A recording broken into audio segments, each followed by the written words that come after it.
c'est le grand retour des vidéos des pronostics des PLE NXT. Bonjour à tous les amis, j'espère que vous allez tous très bien. Moi ça va très bien et très content de vous retrouver pour cette vidéo. Et aujourd'hui, c'est le grand retour des vidéos des pronostics des PLE NXT. Puisque ça fait vraiment très longtemps que j'en avais pas fait. Vu qu'il y avait l'Euro, il y avait les Jeux Olympiques, les Jeux Paralympiques. Et du coup, c'était compliqué de faire des vidéos en même temps, vu que j'étais dans les fan zones pour suivre l'Euro, les Jeux Olympiques et les Jeux Paralympiques. Donc, ce qui fait qu'il y avait quasiment pas, il y avait rarement des vidéos cet été. Donc, du coup, et vu que les PLE tombaient en même temps, c'était compliqué de faire des vidéos. Et cette fois-ci, c'est le grand retour. Et ce week-end, précisément dans la nuit de dimanche à lundi, et pas du samedi au dimanche, comme on a l'habitude D'ailleurs, je sais pas pourquoi ça n'a pas lieu du samedi au dimanche, mais bon, ça c'est tout autre chose, c'est qu'un détail. Et aujourd'hui, c'est les pronostics de NXT Halloween Havoc. Et rappelons que Halloween Havoc est un ancien pay-per-view de la WWE qui avait énormément de succès dans les années 90. Enfin, même si je regardais pas encore le catch à l'époque, je sais que j'avais entendu parler de ce pay-per-view qui était Halloween Havoc, qui était un pay-per-view qui avait eu énormément de succès. Et NXT Halloween Havoc est un PLE qui est revenu ces dernières années. Et là, cette fois-ci, Halloween Havoc, ça revient.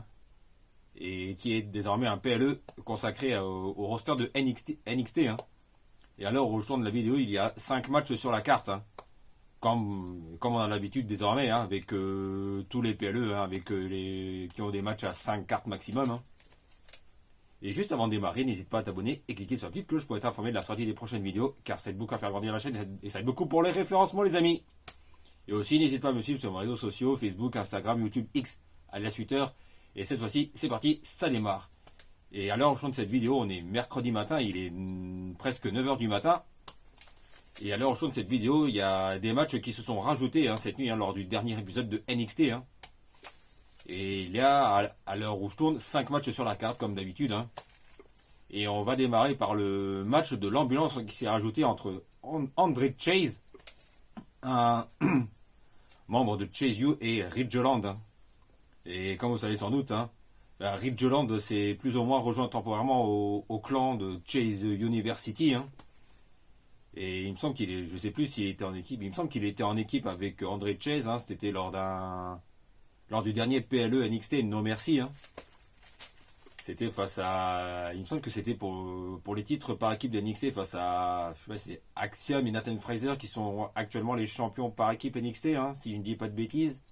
Ah bah je sais plus, bon bref c'est pas grave. Enfin disons que je regarde pas trop NXT, je regarde rarement NXT en ce moment, je regarde juste les résultats. Car vous me connaissez, je regarde que les PLE, que ce soit du ressort principal ou de NXT. On a Ridgeland qui a effectué son heel turn, c'était lors de NXT No Mercy. Ce qui fait que on a cette rivalité entre Ridgeland et toute la Chase University. Ce qui fait que du coup on a ce match de l'ambulance entre Chase et Ridgeland. Et pour ce qui est du vainqueur, ouais, je ne sais pas trop quoi en penser du coup, vu que je regarde NXT, mais vraiment de loin. Mais j'ai envie de dire tout de même envie de dire victoire de Ridgeland, qui a, enfin pourquoi pas de continuer sur sa lancée depuis son heel turn il y a 1 mois et demi maintenant. Même si la stipulation ambulance match, ouais, je suis pas trop fan de cette stipulation de ambulance match pour être honnête. Même si par le passé, des ambulance match, il y en a eu des très très bons, mais ce genre de match, ouais, je sais pas trop quoi en penser, les ambulance match, même s'il y a eu des bons moments. Mais c'est l'ambulance match, j'ai jamais vraiment trop accroché, ouais, je sais pas. Et après, on a le match pour le titre nord-américain NXT, avec Kelani Jordan, la championne en titre, qui va défendre son titre face à une membre de Fatal Influence. Et qu'est-ce que Fatal Influence En fait, c'est un clan féminin qui est composé de Jessie Jane, hein, ancien membre de Toxic Attraction. Il y a Fallon Henley, puis une troisième dont j'ai oublié le nom, hein, je sais plus. Hein. Et en fait, lors de cet épisode de NXT, il y a eu une roue, hein, où chaque catcheuse doit tourner une roue, hein, et ce match pour le titre fait nord-américain féminin de NXT, et ben les membres de Fatal Influence pourront décider j'ai vu que les membres de Fatal Influence pourront décider de l'adversaire, hein, et aussi de la stipulation, hein. Et comment dire, et du coup on connaît pas encore la stipulation, et je sais pas si je suppose que ce sera découvert lors de NXT Halloween Havoc même, hein, ou le soir même, hein, lors du PLE, hein. Les membres de Fatal Influence pourront décider de la stipulation, hein. Et quel membre de Fatal Influence aura son opportunité, hein, face à Kelani Jordan. Et là, j'ai envie de dire, là, peu importe la gagnante, peu importe qui sera challengeuse, hein, je ne pense pas que Kelani Jordan va perdre son titre tout de suite, hein. Je pense qu'il faut continuer la progression, hein, continuer à faire grimper en puissance Kelani Jordan au fur et à mesure, hein. Et je pense qu'il faut encore lui laisser le titre féminin nord-américain NXT, hein. Et donc, je mets une victoire de Kelani Jordan. Et après, on a le match pour le... Bah, c'est pas un match pour le titre, hein, c'est un match par équipe féminin avec Roxanne Perez, championne NXT en titre, et Cora Jade qui est récemment revenue, hein, qui vont affronter, hein, les deux grandes stars féminines du moment, hein, à NXT, hein, Julia et Stephanie Vaquer, ou Vaquer, je sais plus, hein. Et si Roxanne Perez et Cora Jade sont déjà des superstars vraiment importantes du roster féminin de NXT, hein, et ben Julia et Stephanie Vaquer sont nouvelles, hein, à la WWE, précisément à NXT, hein. Et pour ceux qui suivent la New Japan, hein, et je sais pas s'il y a des fans de la New Japan Pro Wrestling qui regardent la vidéo, hein, et je pense que pas mal la connaissent, Julia, hein, qui est une catcheuse japonaise d'origine italienne, je crois, hein, ou anglaise, je sais plus, hein. Ben, je sais que Julia est une catcheuse qui a été une des plus grandes stars féminines de la New Japan, hein, où elle a été vraiment très très importante, hein, où elle a apporté toute son expérience, hein, où elle était ultra populaire à la New Japan Pro Wrestling, hein, et je pense que les fans de la New Japan connaissent très très très bien Julia. Et pour ce qui est de Stephanie Vaquer, hein, c'est une catcheuse chilienne d'origine mexicaine, hein, et qui, il me semble, est passée par la New Japan Pro Wrestling, si je ne dis pas de bêtises, hein, mais avant d'arriver à la WWE, précisément à NXT, hein, Stephanie Vaquer a surtout fait carrière au Mexique, hein, dans la célèbre fédération de catch mexicaine, hein, qui est la CMLL, hein. Et je ne sais pas s'il y a des fans de catch mexicain qui regardent, hein, mais s'il y a des fans de catch mexicain qui regardent, je pense que beaucoup connaissent très bien Stephanie Vaquer, hein, et qui a été une grande star de la CMLL au Mexique, hein, une des grandes stars féminines de la célèbre fédération de catch au Mexique, hein, et qui est déjà vraiment très très expérimentée, hein, qui a vraiment fait le tour des plus grandes compagnies de catch, hein. Et Stephanie Vaquer, depuis son arrivée à NXT, hein, fait vraiment sensation, hein, et ça se passe vraiment très très très très bien, hein. Et qui est déjà avec Julia une des grandes superstars féminines de NXT en ce moment, hein. Et le roster féminin de NXT est vraiment au top du top, hein, ce qui n'est pas toujours... Alors que dans le roster principal, hein, la division féminine, c'est vraiment très compliqué, hein. Entre la storyline Liv Morgan et Rhea Ripley qui tourne un petit peu en boucle. Et il faut dire que ça manque de challengeuses, hein, depuis que Becky Lynch et Charlotte ne sont plus à l'écran pour le moment, hein. Et du côté de Nia Jax, hein, à SmackDown, hein, ça manque un peu de challengeuses crédibles. Ouais, dans le roster principal, la division féminine, c'est vraiment compliqué. Alors que dans le roster féminin de NXT, hein, c'est vraiment excellent, hein. Et pour ce qui est du vainqueur, et du coup, je pronostique une victoire de Julia et Stephanie Vaquer, hein, qui qui pour leur premier PLE vont gagner pour s'offrir une grosse victoire face à la championne en titre Roxane Perez et Cora Jade. Ce qui sera une grosse victoire pour Julia et Stephanie Lacker. Et pour ce qui est du match pour le titre nord-américain de NXT, on a Tony D'Angelo qui va défendre son titre face à Obafemi qui a demandé sa revanche. Et ce match a une stipulation particulière, ce sera un Tables, Ladders and Scares. En fait, c'est l'équivalent, c'est plus ou moins un TLC match. Enfin, Scares, ils ont appelé ça comme ça, je suppose, puisque le thème c'est Halloween, j'imagine.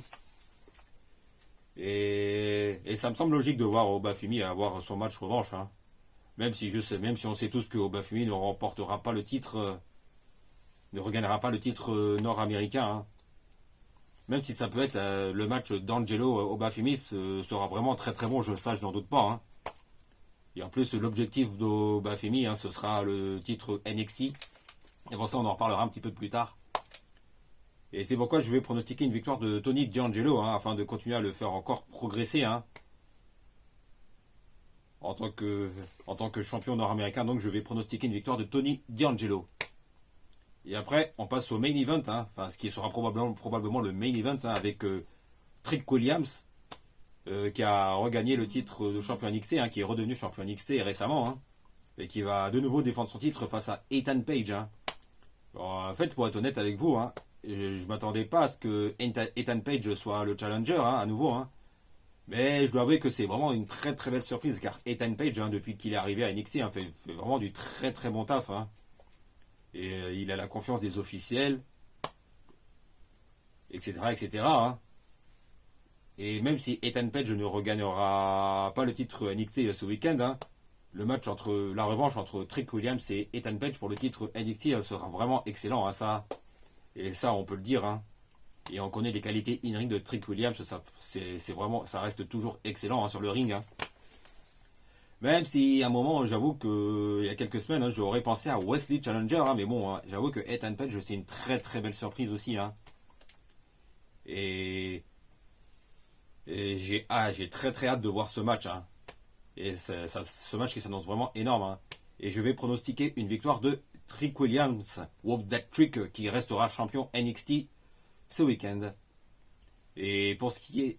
Ah oui, et j'ai oublié de dire, et il y a eu il y aura les débuts, il y a eu les débuts à NXT cette semaine, c'était la nuit dernière avec Delta qui a fait ses débuts à NXT, c'était la nuit dernière, lors du dernier épisode de NXT en date, et qui s'appelle Delta, qui est une catcheuse australienne qui a signé à la WWE en début d'année. C'était lors du tryout de Elimination Chamber qui avait lieu chez elle en Australie. Car rappelons, il me semble que Delta est australienne. Delta est australienne, je crois, la catcheuse qui a fait ses débuts. Et qui avait été signée lors du week-end d'Elimination Chamber au début d'année. Et Delta qui a changé de nom déjà, puisque Delta s'appelle Zarya, je crois. Et qui a fait vraiment des débuts exceptionnels. Et elle sera bel et bien présente. Et Zarya sera bel et bien présente lors de NXT Halloween Havoc ce week-end. Et je suis curieux de voir quel rôle elle va jouer dans le PLE. Voilà les amis, je crois que c'est tout pour aujourd'hui. Et je peux vous parler vite fait de la Ligue des Champions avec le Real qui a vraiment fait très très fort, notamment Vinicius. Et qui a été vraiment au top, je l'avoue. Car le Real Madrid